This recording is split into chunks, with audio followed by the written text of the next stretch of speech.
i-dissolve muna natin ang sugar. Huwag ka mabubulol, Bettina. Nakakaingit sila, no? Kaya mo na! Kung bata-bata lang kayo ni Chef, sana tayo. Okay. Tapos, Serious. meron na tayong colored and flavored gelatin here. Ito, green, red, and pink. Yung favorite color ko talaga. Saan Pink? doon? Yung blue. Walang blue. Wala ba? Wala. Colorblind ako. Wala ang blue. Dinagdag na natin yung ating fresh milk at saka condensed milk. Yes. Yun yung pampatamis natin. Ano yun? Sumot yun. Ay, masarap yan, no? Kasi Pasko, no? Ay, oo, chef. Pag Pasko, masarap ito. Ayan na. Ayan, nilagay ko muna siya, first layer. Let it set lang para mag-solidify ng konti before putting the final layer.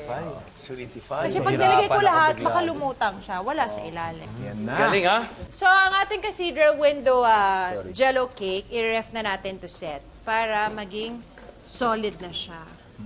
Gaano katagal yan?